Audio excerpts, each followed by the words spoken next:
Понижение цен на товары первой необходимости стало отличной новостью для местных жителей. С начала весны мука, сахар, молоко и сметана подорожали в 2 раза. Комиссия из Роспотребнадзора и местной администрации повторно проводят мониторинг цен. Первый на очереди – оптово-распределительный склад в Назрани. Есть информация, что вот продукты первой необходимости, сахар, мука, подсолнечное масло снизилось. Да. И насколько? В процентном отношении? В процентном отношении. То, что там добавилось, то вот на сахар была информация, что на 70% он, когда он повысился. Сейчас мы вам покажем все накладные входящие. Давайте, да. И покажем, по какой цене мы их продаем.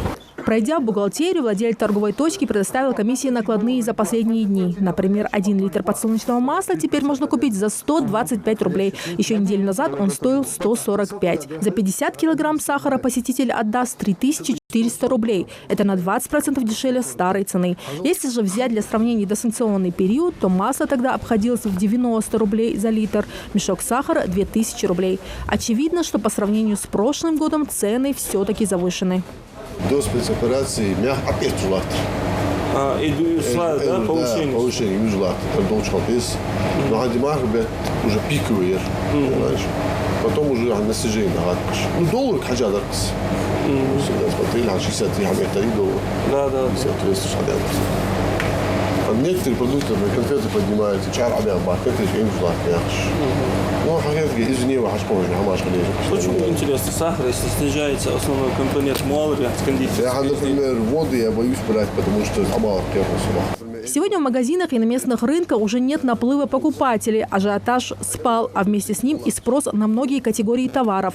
Заметно подешевели куриные яйца. Лоток теперь стоит 120. Еще месяц назад они были за 220 рублей. Цена молочки также понизилась на 20%. Ознакомившись с новыми ценами, комиссия отправилась на овощебазу.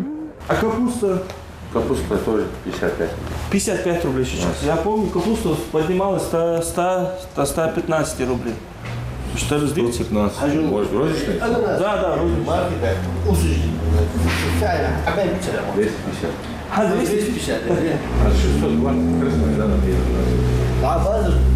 1000 рублей держите? Держу. Могу бы 1200, я последний. 250 держу, да? Да, я цицелю. А спорту, помидоры. 50 тысяч, я смотрю, у нас. Да. А картофель, мам солдат. Картофель египетский только у нас, 1900 рублей. А где чома открыта скоро? 4200 отдаем. А суп, ну, кило фрех. 250. 250. 480 сделал мост, делали? 4200 вообще, масло вот халя. 420 делали? А нарцис помидор что? Помидор 150 розовый. Розовый 150. А огурцы? Огурцы 100, у нас 100 рублей только кисловодские. А местные 70-60. Не падают цены только на импортные продукты. Предприниматели торговых точек также отмечают, что проблемы с запасом продовольствия в торговых сетях нет. Нет никаких сложностей и с его завозом. По мнению владельцев продуктовых точек, цены и дальше будут понижаться. Марина Катиева, Адам Гулоев, Маргаздиев. Новости 24.